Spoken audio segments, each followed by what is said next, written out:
Welcome back to the Corner of Story and Game, your podcast where design lives, story matters, and creative paths rarely move in a straight line. I'm your host, Gerald Ford, and today I'm joined by a returning guest, Brady Sadler.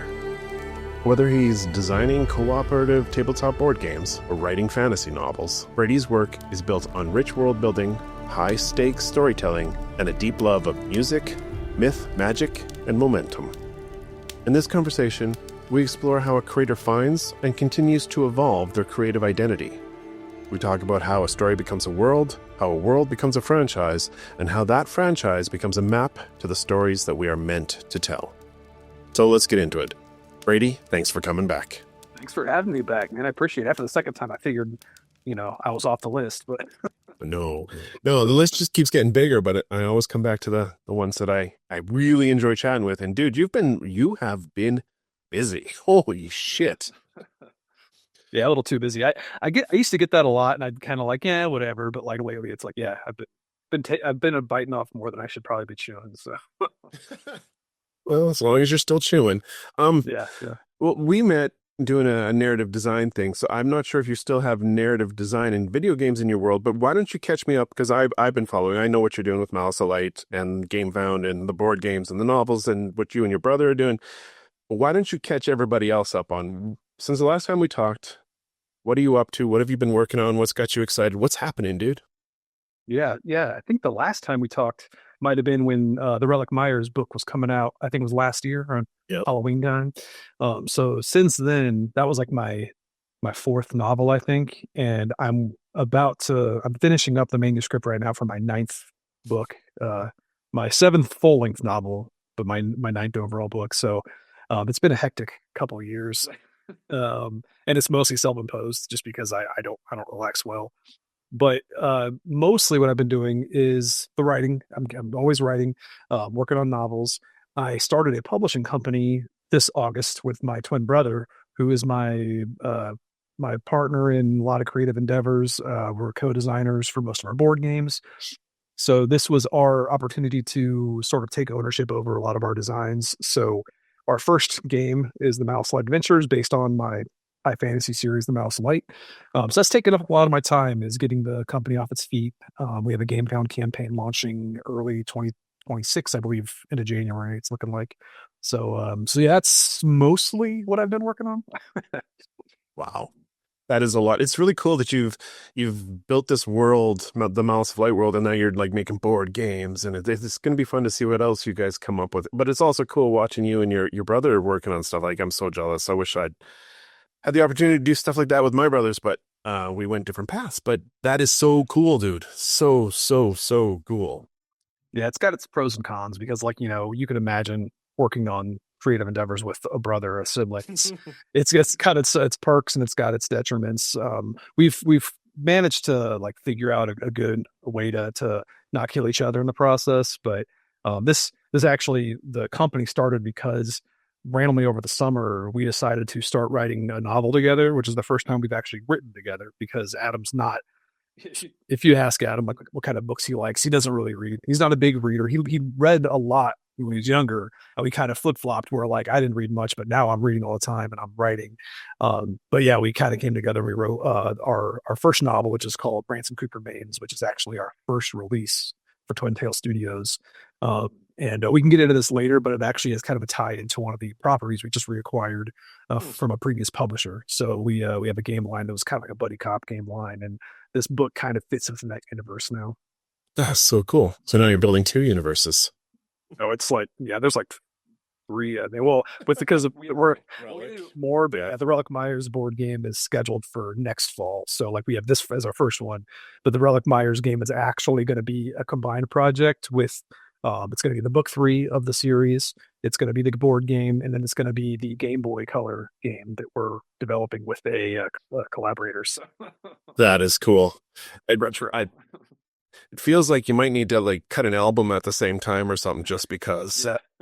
And I keep giving Adam grief because that was like one of our big projects, because my audiobook narrator for Relic Myers, his name is Brian Callanan, is a singer, and he was like singing the parts from the book that I didn't plan on having melodies put to.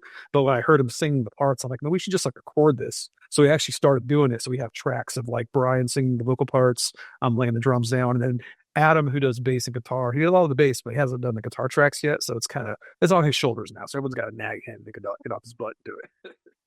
Yep, get her done. I want to hear that. That's cool. That is Yeah. so cool. Well, speaking of universes, I like to set a frame around a conversation, and to go back and set the frame. I'm kind of curious, when when was the first time you started building something that felt like yours? The first time you started building a universe or a world or even just a setting? What take me back. What was that feeling like? What was that world you were building? Where did that come from? I think the very first memory I have of that was I was obsessed with this Nintendo game called Blaster Master. It's some old Sunsoft game, and it's come back in the recent years with a new port called Blaster Master Zero. Is a trilogy. But anyway, it was just this video game where it's a Metroidvania style game where you're driving around a tank, you're getting upgrades for it, hopping out of your tank with your little dude, going dungeon crawling. I was just really into this game, and I would like sketch pictures in the school when I should be doing my homework and everything. But that kind of like spiraled down into me making my own version of this. So like it was almost like a fan fiction thing where like I didn't like the story about Jason chasing his frog into the radioactive waste, and that's how he became the Blaster Master character. So I kind of like made my own take on that. So it was, even though I kind of had this kind of distaste for fan fiction, and that's not to say that like I'm above it or anything. I just don't like consuming it personally. But I think it's funny because that was kind of my first foray into it, was my own fan fiction of Blaster Master. And that would have been very much passion driven. It's not like you were pursuing the craft or trying to learn how to world build or write. You were just having fun. Yeah, just because I was so engrossed in that setting, and I kind of wanted to like make it my own in a way, because that's one of my curses is I get into all these creative things like as a consumer or like as somebody who just wants to experience it, but I have this curse where like I get so into it that I want to make it my own and do my own version of it. So I think like it's a natural tendency of me to want to emulate things that I enjoy. That's cool. That sense of fun and exploration in building, would you say that's part of the thread that ties, like, because you're building all these things, there's got to be a thread that ties this together. There's got to be something that runs through the heart of the studio for you guys. What would you say that thread is? Where did it come from? Yeah, it's brutal. I try to like I try to pinpoint that myself. I'm not really sure because like I view myself as a lazy person. Like I feel like I just want to play games and like, consume media. And but something about doing that, it makes me act on it. It makes me want to create.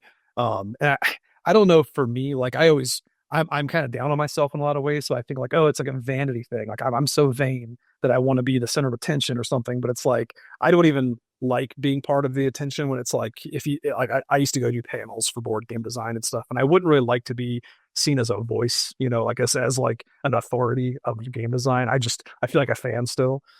So like it might not be the vanity thing of like wanting to be the seen as a creator, but I just can't seem to escape being in that role in some form. So it's like it's got to be something about like wanting to be in the driver's seat or wanting to have a little control over the things that I like, because I'm so particular about what I like. Like I like a lot of genres, but only specific parts of those genres.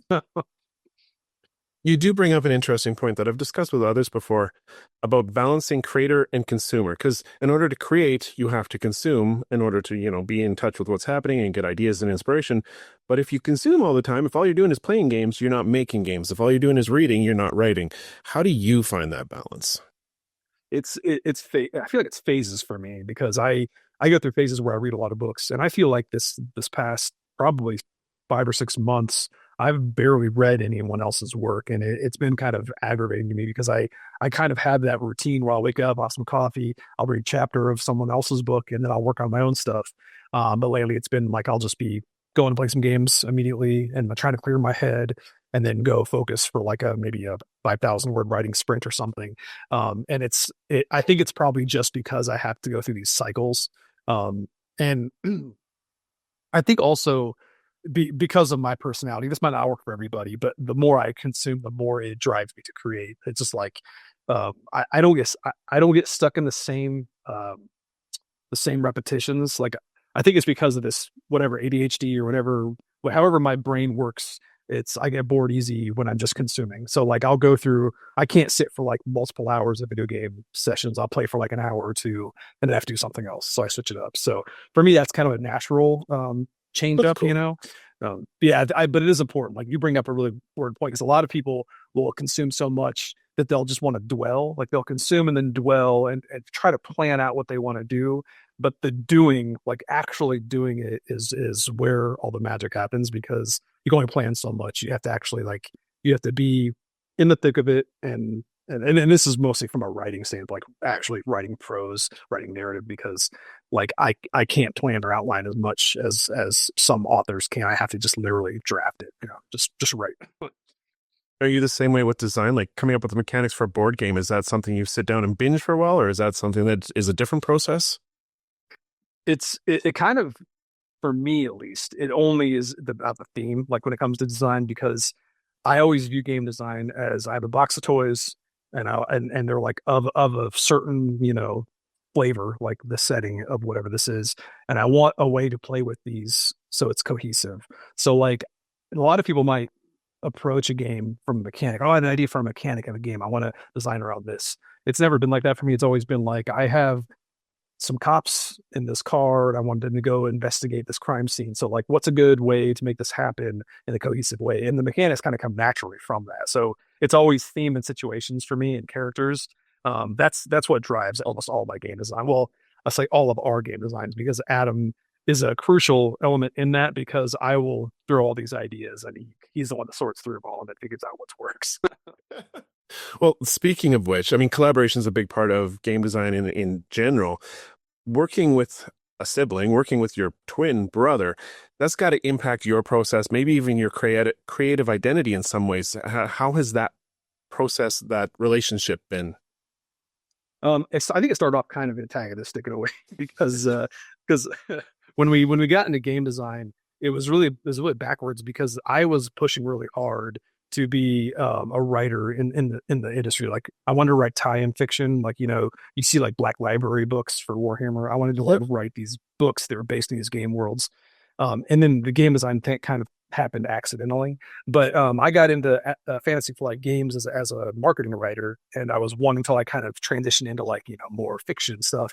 But then when I started the job there, Adam got a job as a producer, so like he was more on the R&D side where you got to work with games, and he didn't really have a drive to like create. He just like he had more of a drive of wanting to like kind of manage projects. I could be a project manager for a producer essentially.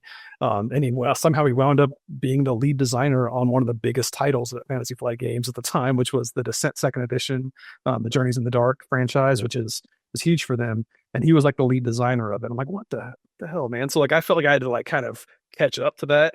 so so I had to like do some legwork. So I think I was a little more intimidated, or like what do you call it? Like I felt like challenged in that way where I had to show what I could do. So I kind of came in and designed a lot of our early stuff.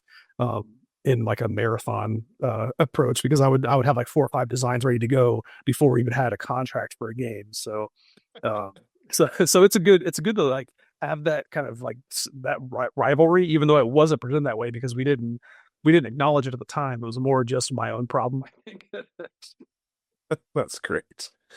Well, let's go back for a second here. We've talked about this before, but the Malice of Light world, in order to frame it for some other questions I have, where did that come from? Where did the story of that start? And when you started building that universe, did you know it was going to be a ongoing series or it might someday have a board game attached or something else attached? Like, how big was that at the start? What was that process like?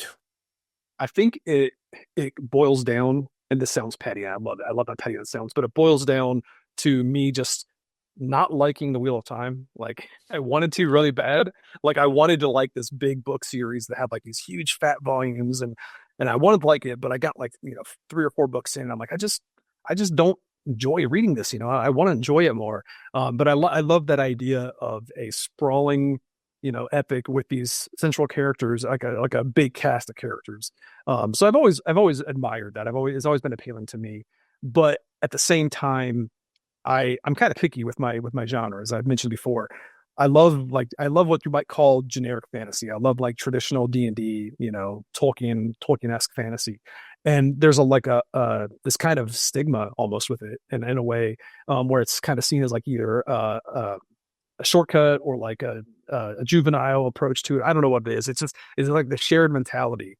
Even though it sells, like even though the numbers like fantasy sells, no matter what it is, video games or board games. So I think when I kind of sat down and thought about what I wanted for my big fantasy epic, it had to be this relatable fantasy that we all kind of grew up loving, even though some of us might not want to admit it, or or we think we're a little above it or whatever. I really wanted to kind of embrace that and embrace the tropes, but at the same time, like not rely on the same, you know, like, oh, dwarves hate elves and vice versa, but you know, those kind of tropes, more just like the established things, and people know what halflings are, people know what a half elf is, or what a half orc or a human or dwarf are. So just take these things that people know about, and I just wanted to build a robust world around that. And I did not know specifically that it was going to be transmedia, you know, basis. It was more just I wanted to have a solid book series essentially. But it was a series. Initially, that's how you envisioned the world starting. Yeah, because I started off wanting to at least write a trilogy, but when I finished the prologue, like it was funny because when I sat down to write the prologue when the pandemic happened, like I just kind of was like, hey, I have this idea, and I'm just like, I'm gonna spit it out, and I'm just gonna try this whole write without asking questions, just hit, and that's kind of what started my process as an author. It's just not asking questions, not planning too much, just writing and see what happens. And this prologue came out, which is still barely unchanged. It's the prologue that's for the Acrid Sky book one. I wrote that 2 years before I actually went to finish the book. It was kind of sat there for a while. But when I wrote the prologue, I kind of knew this is going to be a 6-book series exactly. Well, when you went to take it into the board game space, there had to have been some things you learned about your world and about your creative, what you like to build when you did that. Was there any parts that you learned more about in the process of making it into a board game? Yeah, I think naturally, because the way I think of worlds and build worlds, coming from as a board game designer, the books were very poised for it because you know, like being the author, um, building a world is kind of naturally going to be open to a tabletop adaptation because of just how I kind of think about how settings work. So luckily, that was a natural thing. The one thing that gets me is I'm very picky about weird things, but I don't love a lot of these adaptations because a lot of times you'll have a book that's licensed by somebody else to be a board game, and they'll usually tell the same story. It's like here's a literal, you know, linear telling of the story on the tabletop. I never cared for that. Like I know it works for some games. Like there's a board game for the Princess Bride, and it works because people who enjoy the Princess Bride will sit down and play this game and say, "Hey, I'm in the fire swamps with the roads at unusual sizes." So those references work really well. But as a creator, I don't want to like just kind of retell the same story on the tabletop. So I just want to like have a sandbox where people can play the characters they like against the enemies they like in whatever scenarios might pan out. So I think the beautiful part about the Malice of Light is it's very open. It's got a lot of perspectives, a lot of point of views, and a huge cast of characters. So it lends itself well to have a sandbox modular board game design around it. Very, very cool.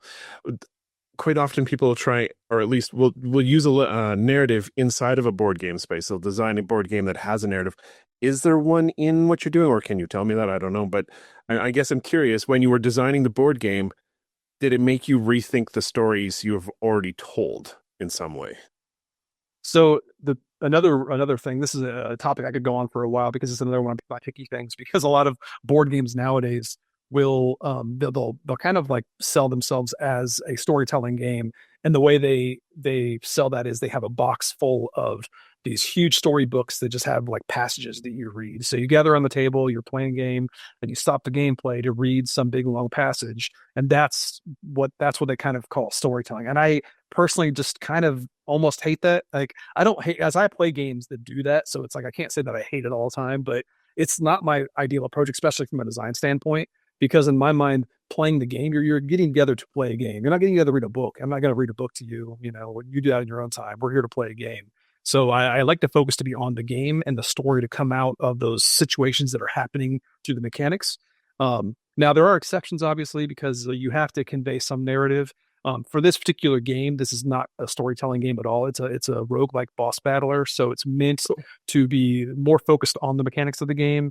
But there is those elements of story where each encounter, it's a prescriptive encounter, but it plays out differently based on the enemies you're fighting, the boss you're fighting, the order in which the bit cards play out. So there's this unpredictability to it, but there is kind of a miniature story there, and it's pulled from situations in the book.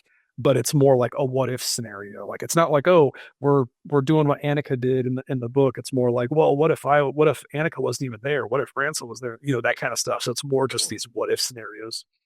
That's cool. I want to try that. I can't wait. It's fun. I I got a tough question that just came to mind. There's like two Bradys in the room. There's narrative writing Brady, and then there's design, play with toys in a sandbox Brady. Which one do you prefer? Which one is the wolf that is the stronger wolf? They're both obnoxious and they're both very thick. I think naturally, it's the narrative. Like that's what drives most of my creative stuff is the narrative part, because I write so often, whether or not I'm like working on an active book, or I just write a lot. Whether it's a social media post or whatever, I just constantly want to write things. So I think that's just naturally where, and honestly, the game design thing came from me just like writing rule books. Like I didn't actually play the things I was designing. I just would write the rule books and assume this worked. So it's just the act of actually writing. So I think the design aspect is, like I said, it's kind of just accidental. Like it's more just, I feel like I've gotten better at it, and like I got my head around it, but really it's like I'm kind of just this, whatever the saying is, I'm like this bull loose in the china shop, just like these beautiful accents will happen, and some of our board games are good, but it's mostly just because I want to tell stories and create worlds, and those that have toys to show in the process. Why not, man? Why not? Yeah.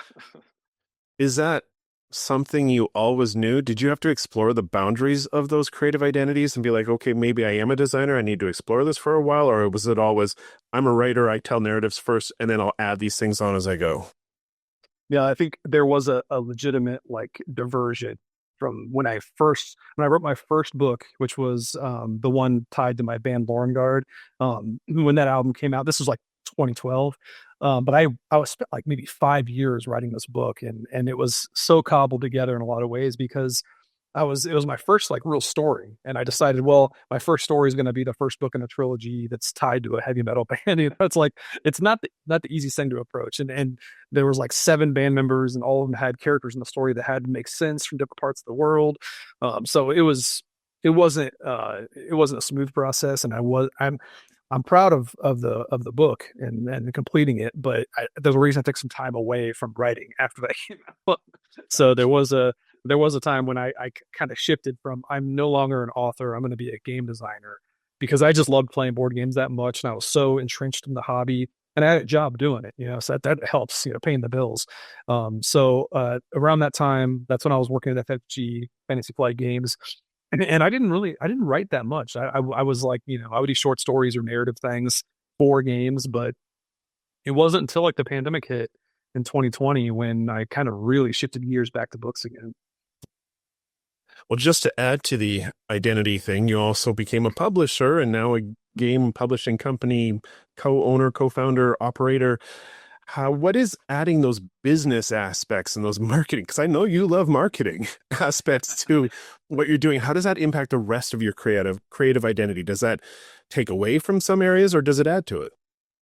I think it takes away, and just from a time standpoint, because I have to spend a lot of time that I would want to either work on a book or work on a game and market. I'm not the best marketer, but I feel like I've figured out certain ways to just like, some marketers can like look at data and say, oh, the X, Y, and Z needs to be this instead. I can't really do that. I'm just like, I just guess I throw stuff at the wall, but a lot of the stuff I've been throwing at the wall seems to be kind of sticking. So I'm just trying to keep doing that.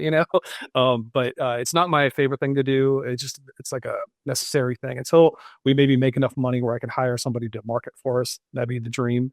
But the running the business thing, it's like mostly have to lean on Adam. Adam's like my adult in the relationship. I think much more he's much more focused on the business stuff. I think we both can do the tasks involved, and we can stay on top of the things and be present for meetings and everything. But I think he thinks along those lines of what needs to get done from a business standpoint much better than I do.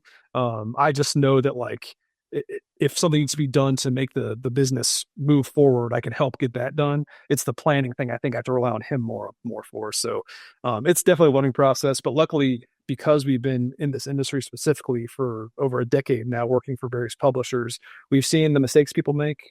So we know what to like, which landmines to step around and everything. So still a learning process, but I feel like we're in a good spot now to deliver a really solid product for our first one out of the gate. Very cool. Well, that makes for a very rounded Brady, like all these various hats. Let's talk about for a few more minutes. We're starting to get close to the end here, but for a few minutes, there is in my opinion, there is a theme to a lot of your work, and you can go all the way back to your music, your books, your games. There is something about mythic scale, epic stakes, morality, a moral complexity, even that I find in bits and pieces here and there, and almost starts to make a thread. I'm curious, is that there on purpose, or am I just imagining it? But if it is there, where in your creative lineage, like in your past, where does that come from?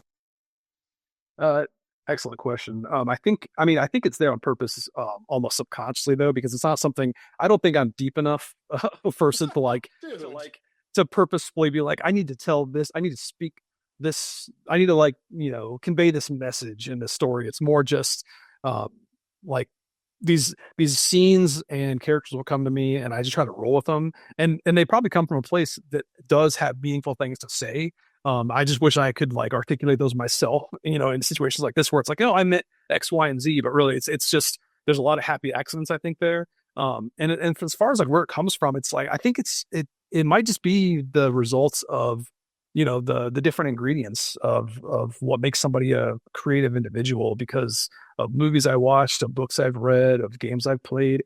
I think the benefit to my like background is I've had such a strong interest in so many different types of medias, like music, games, books, movies. I went through phases where all of those meant the world to me, So the epic scale thing, it's just I think alike, and I think in big terms, whenever I'm trying to tell a story or conceive a world, it's always like I have big pictures in mind. It's not small scale.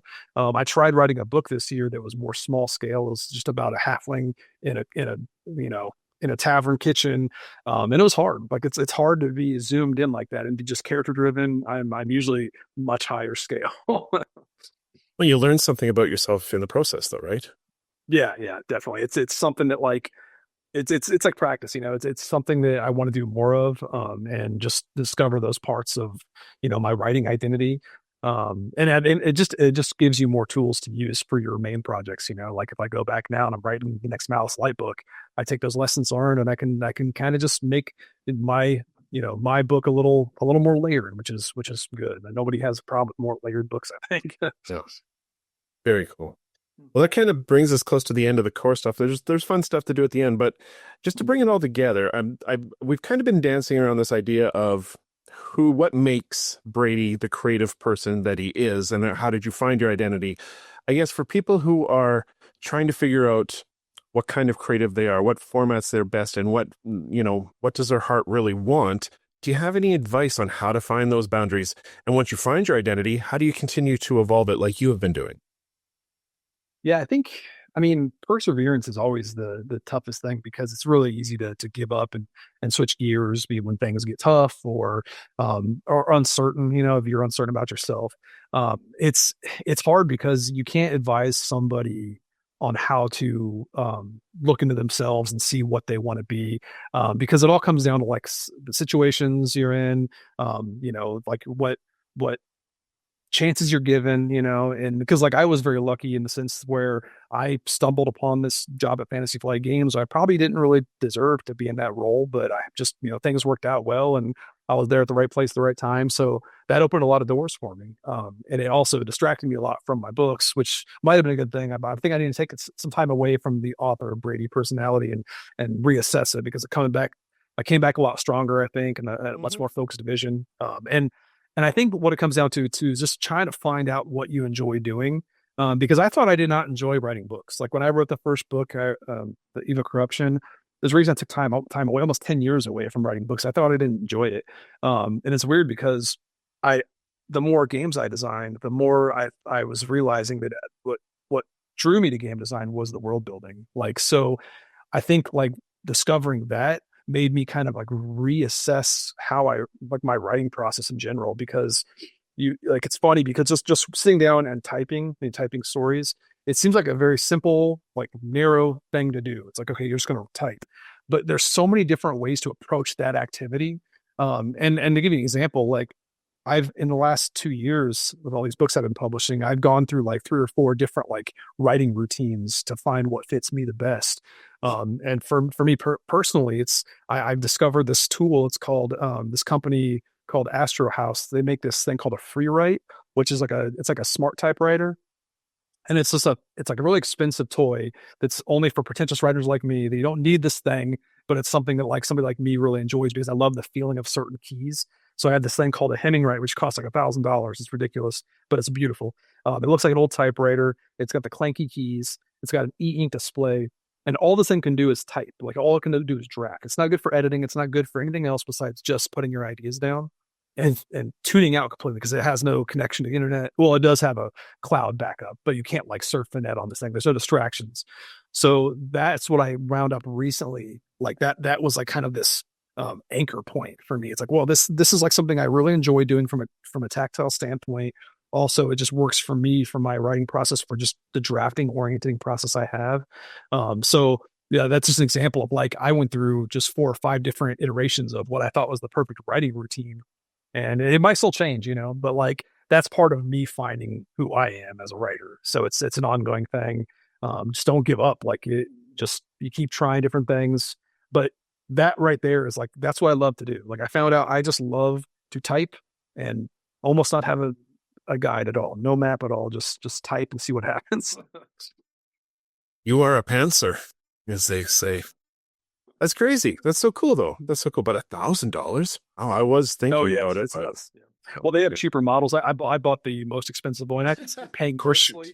Yeah, because you're paying for this like really nice leather like case that comes with like a suitcase, and it's like a luxury product. And I knew that going in. I used some of my freelance money for it because I was like, oh, my toy money. But it's not needed.